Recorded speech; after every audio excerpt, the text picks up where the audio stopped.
हम हमारा जो क्वेश्चन पेपर हम सॉल्व कर रहे थे फर्स्ट टर्म एग्जाम 2020-21 का, उसके हमारे 12 तक के क्वेश्चन हो चुके थे। अब हम 13, 14, 15, 16 आपको सॉल्व करना बताते हैं, है ना। जैसे हमने पिछले साल भी आपको बताया था कि क्वेश्चन पेपर सॉल्व करने का क्या तरीका है कि अगर हमको क्वेश्चन आंसर नहीं लिखना है, लिख ले तो बहुत अच्छी बात है, और अगर हम जल्दी में अगर उसको तैयार कर रहे हैं तो हम उसको पेज नंबर भी लिख सकते हैं कि जो भी क्वेश्चन है उसमें से बुक से ढूंढ लीजिए और बुक का पेज नंबर इस पेपर में डाल दीजिए। आप अभी भी ऐसा कर सकते हैं, हालांकि ये पेपर आएगा नहीं, है ना, क्योंकि आपका सेकंड टर्म की बुक अलग रहेगी, लेकिन बस ये पैटर्न यही रहेगा कि जैसे शुरू में 5 क्वेश्चन दे दिए गए हैं, जैसे कि सही विकल्प, सही जोड़ियां, ये सब वैसे ही आएगा, बस क्वेश्चन बदल जाएंगे, है ना। फिर थर्ड क्वेश्चन में आपको फिल इन द ब्लैंक्स यानी रिक्त स्थान, फिर दिए सही या गलत, उसके बाद फिर पाठ्य पुस्तक की कविता की 4 लाइन ये भी दे सकता है ना। फिर पर्यायवाची शब्द, वर्ण, विच्छेद, जो भी उस बुक में ग्रामर में होगा वो दिया जाएगा। इस प्रकार से हमने कल 12 तक के क्वेश्चन सॉल्व किए थे, उसी के अंतर्गत ग्रामर भी किए थे, है ना। तो वैसे ही अब हम आगे के क्वेश्चन आंसर जो है वो आएगा आपको, छोटे क्वेश्चन, बड़े क्वेश्चन, फिर एक आपको पत्र लिखने आएगा, पत्र और आवेदन पत्र, है ना, पिछले बार भी आया था। उसके बाद 16वें नंबर के आखिरी क्वेश्चन में आपको एक निबंध लिखने आएगा, है ना। तो तरीका क्या है वो हम अभी, क्योंकि सबसे पहली बात आप जानिए कि अभी हमको सेकंड टर्म की बुक नहीं मिली है स्कूल से, इसलिए हमने अभी 2 दिन पेपर सॉल्व करवा दिए। अगर अभी मिल जाएगी तो हम अगले दिन से आपको बुक पढ़ाना स्टार्ट कर देंगे कल से, और अगर नहीं मिलेगी तो हम आपकी ग्रामर स्टार्ट करेंगे फिर से, यही बुक की ग्रामर, है ना। इसमें जो सबसे पहले होगा वही ग्रामर हम आपको कल पढ़ाएंगे, है ना। तो आज हम 13वें नंबर का क्वेश्चन आपको बता दे रहे हैं कि कैसे आपको सॉल्व करना है ना। नहीं भी लिखी, अगर आप लोग लिखते हैं तो आपकी राइटिंग सुधरेगी, उसको लिखना है, सर्च भी कर लीजिए तो बहुत अच्छी बात है, क्योंकि अभी हम खाली हैं तो ये काम कर सकते हैं। बार बार लिखने से आपकी राइटिंग बहुत अच्छी होती है, सुधरती है, सुंदर बनती है ना। और जो गलत होता है वो सही लिखते बनने लगता है अपने से। तो अब देखिए, निम्नलिखित प्रश्नों के उत्तर 1 या 2 वाक्यों में लिखिए। सबसे पहला क्वेश्चन था, सुस्ती को दूर भगाने के लिए राजा ने क्या सोचा, है ना। तो ये 55 नंबर के पेज में आपको मिल जाएगा। अब ये बुक खोलिए और इसमें से 55 नंबर का पेज निकाल लीजिए, 55 नंबर का। यहाँ पर मुझे सुस्ती आ रही है, सिर भारी हो रहा है, मुझे घोड़े पर सवार होकर बाहर जाना चाहिए और शीतल बयार का आनंद लेना चाहिए। आपको आंसर यहाँ पर मिल जाएगा। ये देखिए 55 नंबर का पेज है, तो पेज नंबर आप इस क्वेश्चन के आगे डाल लीजिए। उसके बाद देखिए सेकंड क्वेश्चन में, बादलों का रंग कैसा हो गया, तो सुनहरा। किसी ने लिख दिया काला, किसी ने लिखा नीला। वो नहीं लिखना है अपने को कि बादल का रंग क्या है, सफेद है कि नीला है कि काला। जो अपन ने जो चैप्टर पढ़े हैं उसमें बादलों का रंग कैसा हो गया, तो वही आपको आंसर लिखना है। तो बादलों का रंग कैसा हो गया था, सुनहरा, ठीक है। फिर थर्ड क्वेश्चन, कबड्डी में वक्ररेखा का क्या असर है, तो ये 37 नंबर का पेज आप लोग निकाल लेंगे। 37 नंबर के पेज में देखिए वक्ररेखा का आंसर दिया है ना, ये है। मध्य रेखा से पीछे की ओर दोनों भागों में एक समानांतर रेखा होती है जिसे वक्ररेखा कहते हैं। उसके बाद देखिए क्वेश्चन नंबर 4, एवरेस्ट पर क्या देखकर अरुणिमा के रोंगटे खड़े हो गए। 24 नंबर का पेज आप लोग निकाल लीजिए। 24 नंबर के पेज में आपको इसका आंसर मिल जाएगा, है ना। सॉरी 24 नंबर का। यहाँ पर देखिए, यहाँ पर आंसर लिखा है कि जब मैं एवरेस्ट पर चढ़ रही थी तब पहले उसे पार करने की कवायद कर चुके लोगों की आधा दर्जन से ज्यादा बड़ी लाशें देखकर मेरे रोंगटे खड़े हो गए। अब अगला क्वेश्चन है, सेठ ने भिखारिन को पैसे देने से क्यों मना कर दिया, तो सेठ ने भिखारिन को पैसे देने से इसलिए मना कर दिया क्योंकि सेठ के मन में बेईमानी आ गई थी। अब अगला क्वेश्चन है, संतों के जीवन से हमें क्या सीख मिलती है, तो संतों के जीवन से, ये पहले नंबर का चैप्टर है जो आपका सीख उसके अंतर्गत है कि संतों के जीवन से हमें सबको राह दिखाने की शिक्षा मिलती है। अगला क्वेश्चन है, उपवास क्या है, इसके 2 लाभ, तो 93 नंबर का पेज निकाल लीजिए आप लोग, उसमें आपको आंसर मिल जाएगा। क्या लिखा है कि उपवास क्या है ना, 93 में। ये देखिए उपवास चिकित्सा। उपवास का अर्थ है स्वेच्छा से कुछ समय अवधि के लिए भोजन, पेय या दोनों का परहेज करना, है ना। उपवास पानी, फलों या सब्जियों के रस के साथ हो सकता है। उपवास सबसे अच्छी और सुरक्षित और प्रभावी विधि नींबू के रस के साथ उपवास करना होता है ना। ये हो गया। अब उसके बाद देखिए प्राकृतिक चिकित्सा से क्या आशय, यह भी इसी चैप्टर का है। तो 91 नंबर में आप लोग को इसका आंसर मिल जाएगा कि प्राकृतिक चिकित्सा एक अनूठी प्रणाली है जिसके माध्यम से न केवल शारीरिक रोगों का निदान होता है बल्कि व्यक्ति में मानसिक, नैतिक और आध्यात्मिक तत्वों का रचनात्मक विकास भी होता है। अगला क्वेश्चन देखिए, दोनों मित्रों ने तीर्थ यात्रा पर निकलने से पूर्व क्या क्या तैयारी की। तो ये 78 नंबर का जो पेज है उसमें आपको इसका आंसर मिल जाएगा। 78 में देखिए ये है शुरू में, है ना, दोनों ने तीर्थ यात्रा पर जाने की तैयारी कर ली। क्या किया, किशन ने अपने साथ बहुत सारा धन रखा क्योंकि वो अमीर था। उसने सोचा कि रास्ते में पैसों की कमी नहीं होना चाहिए, है ना। बिशन ने केवल उतना ही धन लिया जितना तीर्थ यात्रा के लिए आवश्यक था क्योंकि बिशन ज्यादा अमीर नहीं था, इसलिए उसने जरूरत के हिसाब से ही धन रखा। किशन ने अपने पुत्र को प्रत्येक कार्य के बारे में समझा दिया, यानी किशन का ध्यान वहां नहीं लग रहा था, प्रत्येक कार्य के बारे में समझा दिया और उसे बताया कि कब क्या और कैसे करना है। दूसरी ओर बिशन ने ईश्वर का नाम लिया और प्रसन्नता से तीर्थ यात्रा के लिए चल पड़ा, है ना। दोनों ने ये इस प्रकार से तैयारी की। अब देखिए किशन और किशन की आर्थिक स्थिति कैसी थी, ये 77 नंबर का जो पेज है उसमें आपको आंसर मिल जाएगा, है ना। किशन धनी व्यक्ति था, वह हमेशा धनोपार्जन में लगा रहता था, उसका काम बहुत फैला हुआ था, उसके पास रुपयों पैसों की कमी ना थी किंतु उसके पास समय नहीं था। बिशन एक सामान्य किसान था, वह ना तो धनवान था ना ही निर्धन था, वह खेती करके अपना और अपने परिवार का भरण पोषण करता था। वह बड़ा दयालु और प्रसन्नचित्त व्यक्ति था, है ना। वह उतना धनोपार्जन कर लेता था कि उसके परिवार का भरण पोषण आराम से हो जाता था। यह आपका 13वें नंबर का क्वेश्चन जो है समाप्त हो गया। अब हम आ जाते हैं 14वें नंबर के क्वेश्चन में, है ना। 14वें नंबर के क्वेश्चन में देखिए निम्नलिखित प्रश्नों के उत्तर विस्तार से लिखिए। सबसे पहला है सीख पाठ के आधार पर प्रकृति से प्राप्त शिक्षाओं का वर्णन कीजिए। तो ये 3 नंबर का पेज आप लोग निकालेंगे, उसमें आपको आंसर मिल जाएगा। यहाँ हमने लिख लिए थे, आप लोग की कॉपी में होगा तो कॉपी में भी 1 2 3 करके पेज नंबर डाल के वही पेज को इस क्वेश्चन पेपर में आपको डालना है। तो प्रकृति से हमें अनेक प्रकार की सीख मिलती है। फूलों से हंसना, कोयल से गीत सुनाना, सूरज से तम को दूर भगाना, नदियों से आगे बढ़ते जाना, उठता धुआं ऊपर चढ़ने की सीख, धरती से सबका पालन करना, चंद्रमा से संसार को रोशन करना, सागर सबको गले लगाना, पेड़ से फल पाकर झुक जाना, वर्षा की बूंदे सबकी प्यास बुझाना और संतों से सही राह दिखाने की सीख हमें मिलती है। अब देखिए सूरज का अपहरण एकांकी के किसी एक पात्र का चरित्र चित्रण कीजिए। तो ये 62 नंबर का पेज है ना। इसमें 62 नंबर के पेज में आंसर देखिए। हाँ, सूरज का अपहरण एकांकी की किसी, सूरज के अपहरण एकांकी में 3 पात्र, राजा, दीवान और घंटा वादक, है ना, घंटा बजाने वाला। तो सबसे पहले अपन यहाँ पर राजा का ही कि राजा कैसा था, मूर्ख था, जिद्दी था और अदूरदर्शी था, है ना। किस प्रकार से मूर्खता की उसने, जिद्दी किस बात से था और अदूरदर्शी, इसको आपको समझाना था। अब अगला क्वेश्चन, कबड्डी का मैदान कैसा होता है समझाइए। ये फिर से 37 नंबर का पेज निकाल लीजिए। इसमें कबड्डी का मैदान देखो, ये सबसे पहले कबड्डी का मैदान समतल और नरम होता है। इसे तैयार करने के लिए मिट्टी और लकड़ी के बुरादे का प्रयोग किया जाता है। पुरुषों, महिलाओं और जूनियर वर्ग के खिलाड़ियों के लिए मैदान का आकार अलग अलग होता है। पुरुषों के लिए मैदान का आकार 12.5 गुणा 10 मीटर होता है। 6.25 मीटर पर केंद्रीय रेखा इसे 2 समान भागों में बांटती है। ये हो गया। अब अगला क्वेश्चन है, अरुणिमा सिन्हा के जीवन से हमें क्या प्रेरणा मिलती है। 25 नंबर का पेज निकाल लीजिए, इसमें आपको आंसर मिल जाएगा, है ना। ये यहाँ पर उनके जीवन से हमें शिक्षा मिलती है कि हमें लक्ष्य से कभी भटकना नहीं चाहिए बल्कि उनका डटकर मुकाबला करना चाहिए। ये देखिए ये पेज है ना, इसमें आपको आंसर मिल जाएगा।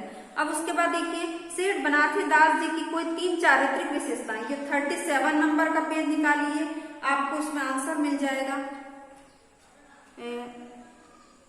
37 सेठ बनारसी दास,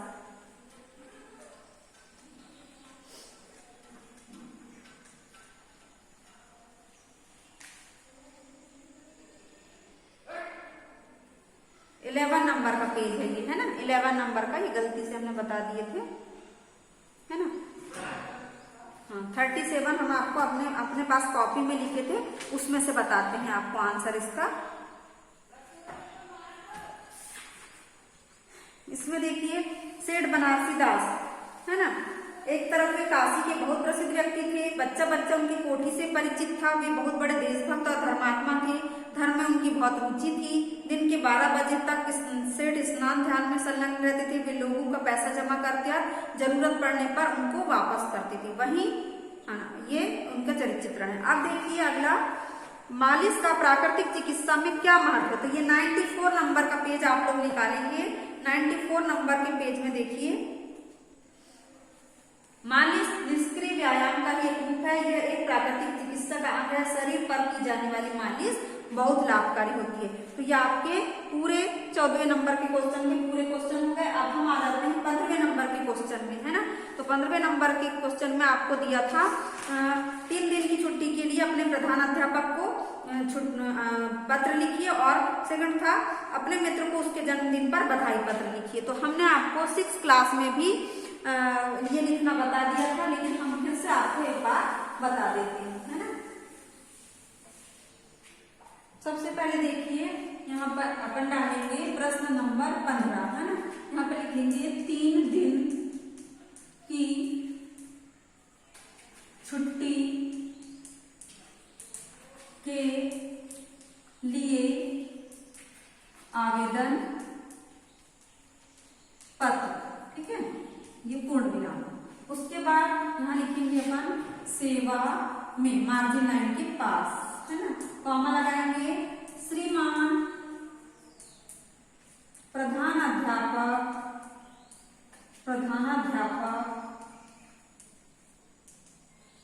महोदय, है ना। यहाँ लिखेंगे the royal heritage English school Balaghat, नीचे आएगा, ठीक है, यहाँ पर नीचे आएगा बालाघाट, ठीक, ये पूर्ण विराम। अब उसके बाद यहाँ पर आएगा विषय में लिखेंगे हम 3 दिन के अवकाश मतलब भी क्या होता है, छुट्टी, अवकाश हेतु आवेदन पत्र, पूर्ण विराम, ठीक है। अब लिखेंगे अपन महोदय, ये लिखिए अपन ने महोदय, यहां से लिखेंगे निवेदन है कि। अब हम यहाँ पर बोर्ड नीचे कम है, इसलिए हम आपको मौखिक बता देते हैं कि महोदय निवेदन है कि कल रात्रि से अचानक मेरी तबीयत खराब हो जाने के कारण आज मैं स्कूल आने में असमर्थ हूँ। कृपया आप मुझे दिनांक 24/11/2020 से 26/12/2020 तक की 3 दिन की छुट्टी देने की कृपा करेंगे। ये हो गया आपका। अगर आपका लिख के यहाँ तक हो गया है, इसको हम हटा दे रहे हैं, है ना। इसमें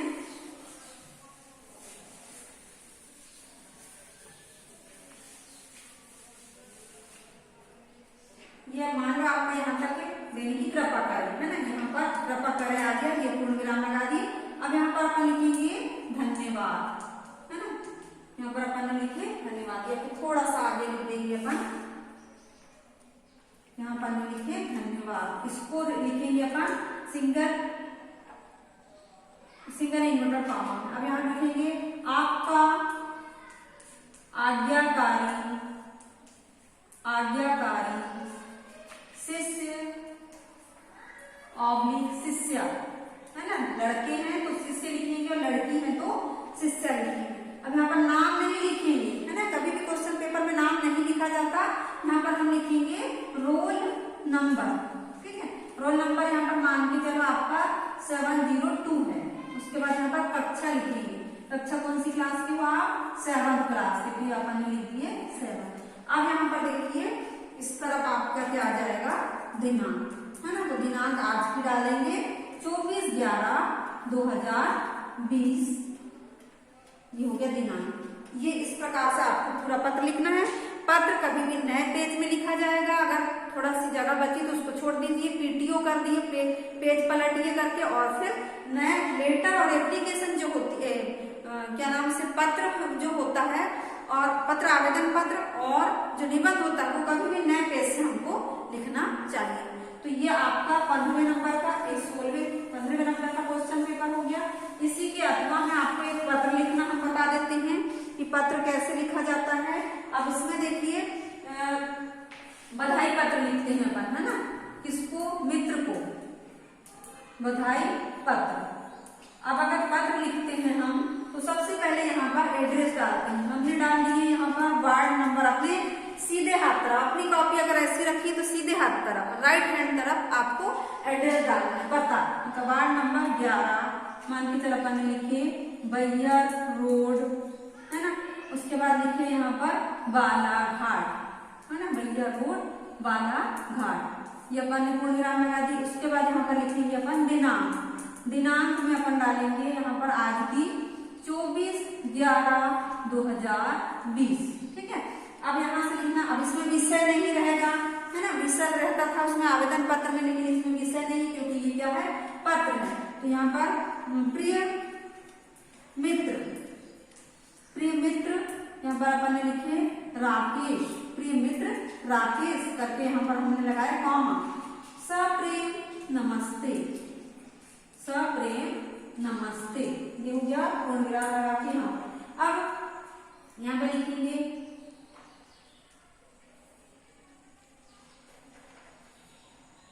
अपन स्टार्ट करें पत्र तो लिखेंगे कि आपका पत्र मिला, आपका पत्र मिला, है ना। कुशलता प्राप्त हुई कि आप सभी आप अपने परिवार के साथ सकुशल हो, है ना। मैं भी यहाँ पर कुशल हूँ और आपने मुझे अपने जन्मदिन में आने के लिए आमंत्रित किया है, इसके लिए आपका बहुत बहुत धन्यवाद कि आपने मुझे आमंत्रित किया। मैं आपके जन्मदिन में, आपके 10वें 11वें जो भी जितने साल के हो गए, उसमें 11वें जन्मदिन में मैं अवश्य आपके घर आऊंगा आपको बधाई देने के लिए, है ना, और अपने माता पिता को भी लाऊंगा। और इस प्रकार मैं ये पत्र जो है समाप्त कर रहा हूँ, है ना। और इस प्रकार जब वहां पर वो पत्र लिखकर जब हो गया, लिखकर मान के चलो यहाँ तक होगा, ये यहाँ पर खत्म हुआ, तो आप यहाँ पर लिखेंगे आपका प्रिय मित्र, यहाँ पर लिखेंगे बंटी या जो भी नाम होगा आपका, है ना। यहाँ पर कक्षा नहीं लिखेंगे, ये कक्षा वाला पत्र नहीं। और दिनांक यहाँ पर जो आवेदन पत्र में लिखे थे वो तो यहाँ चली गई, इसलिए इसमें दिनांक नहीं आएगी। तो इस प्रकार से आपको पत्र और आवेदन पत्र लिखना चाहिए। और अगर अब अपने को निबंध लिखना है तो मान के चलो हमने सबसे पहले हमारा विद्यालय निबंध डाल दिए, है ना। ये यहाँ पर हमने प्रश्न नंबर डाले 16 और यहाँ लिखिए हमारा विद्यालय, ठीक है। हमारा विद्यालय अगर डाले हमने तो अगर अपन को 10 पॉइंट अगर नहीं आगे ज्यादा 10 पॉइंट भी आ रहे तो अच्छे से लिखो, और नहीं तो पैराग्राफ बदल के भी हम लिख सकते हैं। जैसे हमने फर्स्ट पॉइंट में लिखे कि हमारा विद्यालय कहाँ पर स्थित है, एड्रेस डाले कि कौन सी जगह पर स्थित है ना। उसके बाद सेकंड नंबर पे हमारे विद्यालय का नाम the royal heritage English school Balaghat है।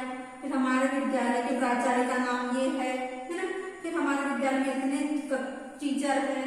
फिर 5वें नंबर पे लिखिए हमारे स्कूल में इतने रूम है। जो भी आपको लिखना है ऐसे पॉइंट बना के 10 पॉइंट लिख दीजिए, या तो फिर अगर आपने स्टार्ट करे हैं तो पैराग्राफ लिखना यहाँ से शुरू करें तो 4-5 लाइन में ये पैराग्राफ खत्म हो, यहाँ पैराग्राफ बदल दीजिए, फिर यहाँ से लिखना शुरू कीजिए। तो ऐसे में आपका बहुत अच्छे से लिखने का तरीका जो है बहुत अच्छा दिखेगा। जो चेक करने वाला है वो भी खुश हो जाएगा और आपको बहुत अच्छे नंबर देगा। काटापीटी बिल्कुल नहीं होना चाहिए। तो ये आपका क्वेश्चन पत्र जो है हमने सॉल्व करने का तरीका बता दीजिए।